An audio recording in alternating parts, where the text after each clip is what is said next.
Hello? Hello? Oh, hello, and welcome to the new and improved Five Nights at Freddy's 2 video. I'm here to answer any questions the game may have left unanswered. The game's developer, he's a pretty tricky guy. Don't worry, though. We'll get everything cleared up. Oh, and, watch out for the puppet.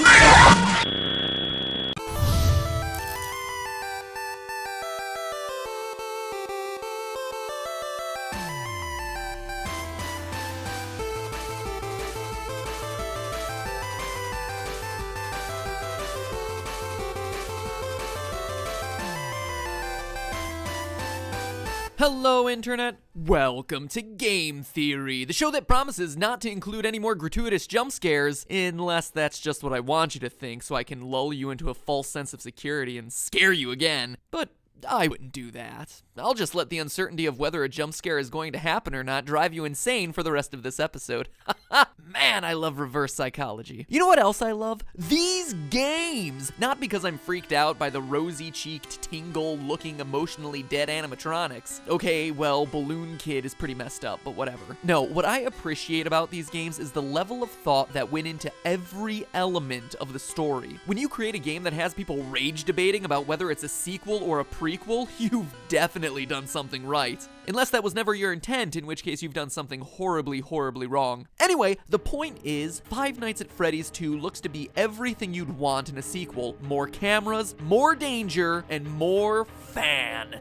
Oh, the fan. But that also comes with more questions. Questions about the game's lore. And while others will provide you with the jump scares, I provide you with what everyone really wants, answers. Well, maybe not everyone. What an elite, educated subset of you really want, answers. So grab yourselves a slice of Freddy Fazbear's signature pizza, cause we're about to dig in. Ugh, tastes like cardboard. Let's get the big one out of the way first. Is the game a sequel or a prequel sequel? And what I mean by that is, contrary to popular belief, just because it has a big 2 slapped next to the name doesn't automatically mean the game comes after the first one in a timeline sense. It's a sequel, yes, but it tells a prequel story. Take for instance these all-time classics: Psycho 4: The Beginning, Lion King 1.5, and the actual all-time classic Godfather Part 2. All of them sequels that just so happen to also be prequels. It's not mutually exclusive. So where's Five Nights at Freddy's 2 fit in? Knowing its place in the timeline is crucial for understanding its story. Well, to figure that out, let's focus on the paycheck you receive at the end of your 5th night. The date places the events of the game in 1987, a whole 6 years ahead of when we determined the first game took place in our first video. Sounds like a prequel, but we found that date in the first game by calculating Mike Schmidt's hourly pay and comparing that to the minimum wage of the 90s. If Scott Coffin, the game's developer, is just picking random numbers for the payments, this bit of evidence would be meaningless. Except that he's not. At the end of Five Nights 2, you get paid $100.50. Divide that by the 30 hours worked and you get $3.35 an hour, the exact minimum wage for 1987, which means that us using minimum wage calculations to identify the year of Five Nights 1 is a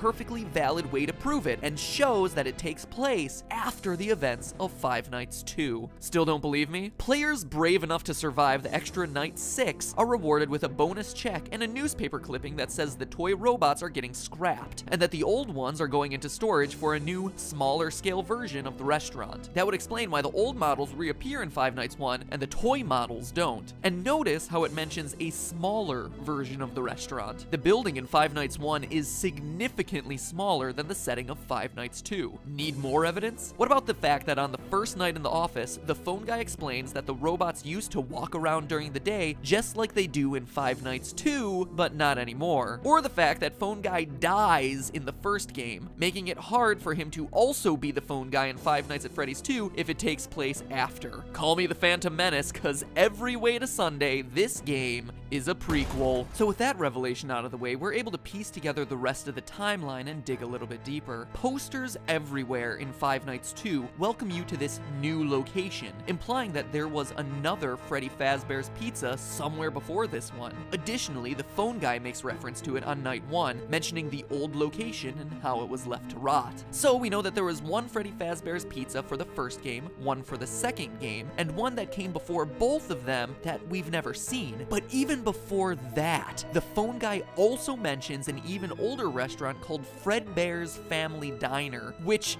aside from its confusingly different name, also had different owners. So let me recap. There's the restaurant from the first game, which is the last in the timeline. The one that you're currently working at in 1987 in Five Nights 2, an older location of Freddy Fazbear's Pizzeria left to rot, and the original Fredbear's Diner. Jeez, I hope you're still with me because this is more complicated than the Zelda timeline. Anyway, it's at this first location, the Diner, where the whole story begins. Submitted for the approval of the Game Theorists Society, this is the true tale of Five Nights at Freddy's. When you die in Five Nights at Freddy's 2, before you've even gotten over the jump scare, you sometimes get a screen like this. Oh, turn it off, it's too horrifying. That, youngsters, was E.T. for the Atari, a console that came out before the NES. Yes, around the same time as the dinosaurs. It's widely considered to be the worst game of all time, hence me reacting in a horrified manner. See? Humor, folks. But seriously, you get these disturbing death minigames which, true to the 1987 setting, use Atari-esque graphics to depict various horrific events. All the while, a creepy, robotic voice spells out, letter by letter, things like, help them,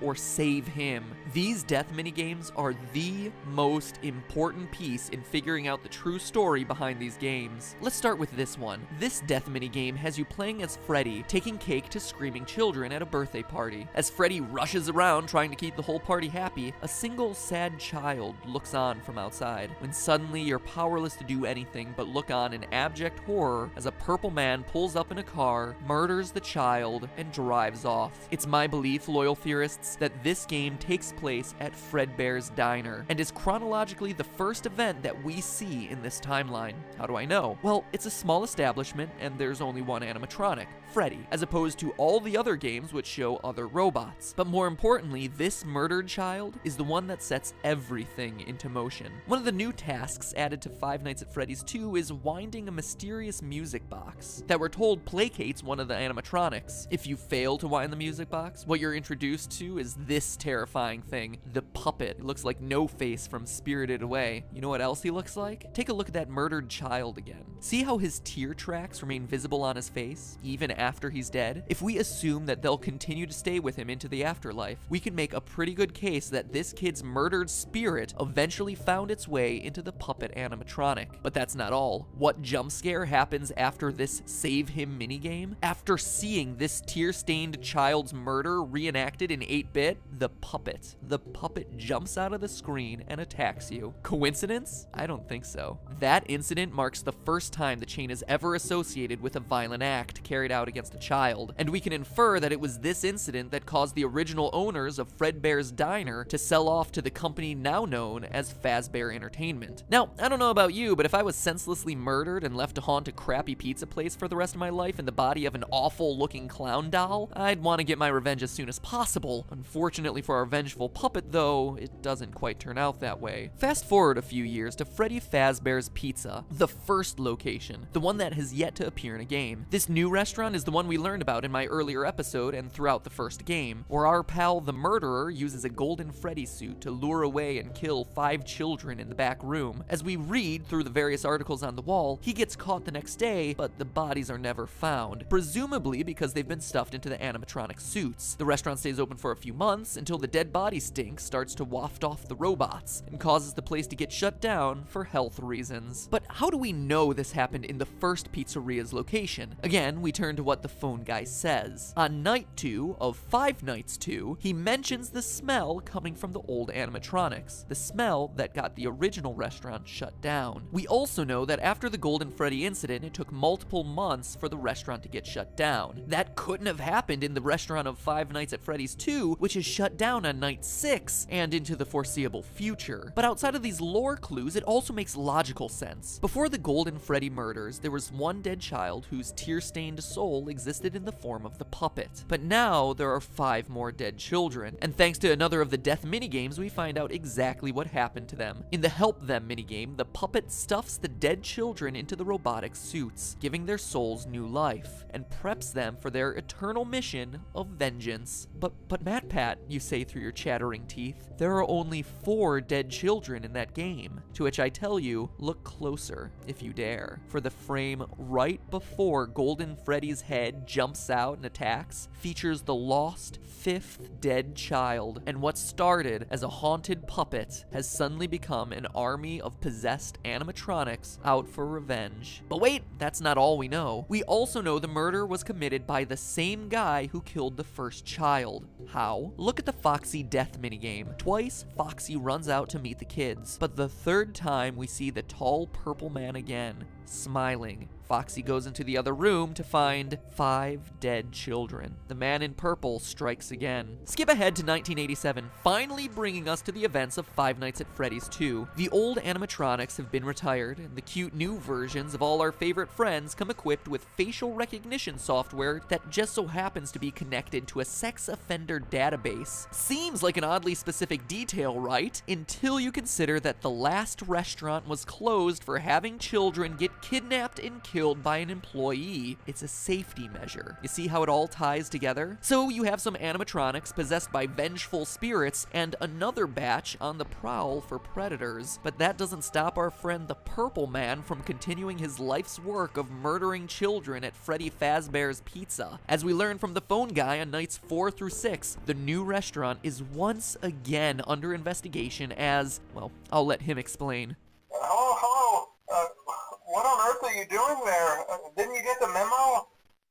The place is closed down, at least for a while. Someone used one of the suits. We had a spare in the back, a yellow one. Someone used it. Now none of them are acting right. The Golden Freddy Killer struck again. The final death minigame also supports this. You, as Freddy, must walk through an exact replica of the building, animatronics all in their proper places, seeing the 5 dead children spread out through the various rooms. And based on what Phone Guy says, it seems like the guilty party was the former night guard, the one who moved to day shift and the one your character replaced. I mean, Phone Guy makes plenty of uncomfortable references to suddenly having an available position during the day. When we get it all sorted out, we may move you to the day shift. A position just became available.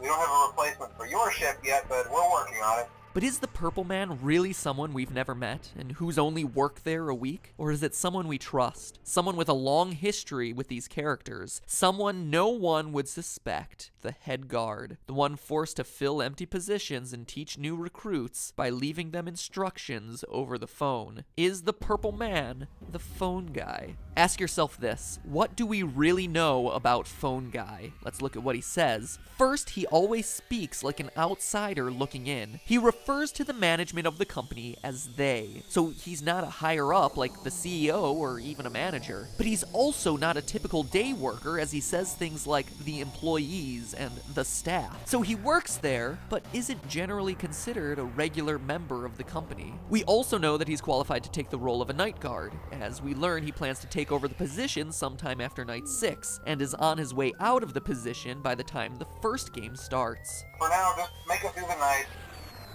When the place eventually opens again, I'll probably take a night shift myself.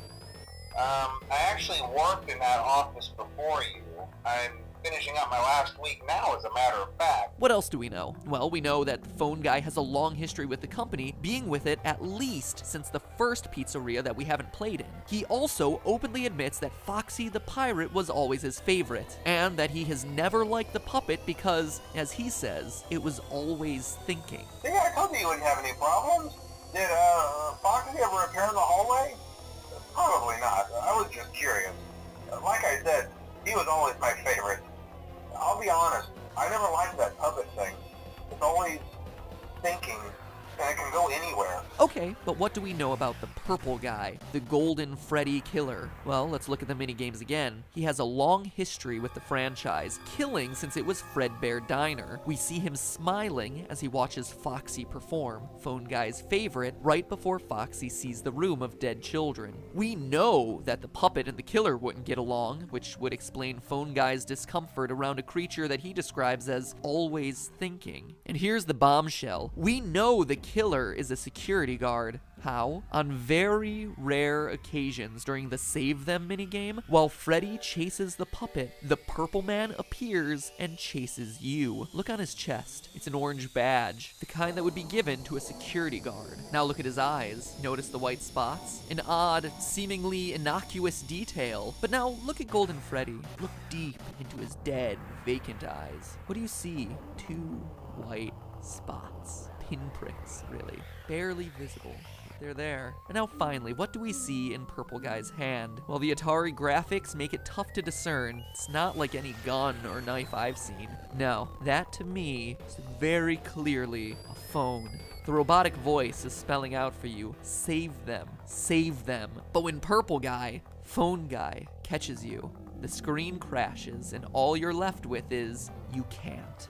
But that's not where it ends, Internet. As you and I both know, there's still Five Nights at Freddy's 1. If this game is last in line and the puppet is truly pulling the strings behind all of this, you might be asking yourself where he is in Five Nights 1. We know the other animatronics got scrapped, but this ghostly guy should still be around if this timeline I proposed is correct. And get this, the puppet is in the first game. Take a look at the east hallway. Seems pretty normal, right? But every so often, the posters on the walls change to this, a crying child with two streaming lines down his face. Look familiar? It should. The Five Nights at Freddy's series is about vengeance. One child, 6 children, more, looking for revenge against a sick child killer. The purple guy, the guy who just so happens to be the first voice you hear when turning on these games. Save them. Save them. You can't. But hey, that's just a theory. A game theory. Thanks for watching.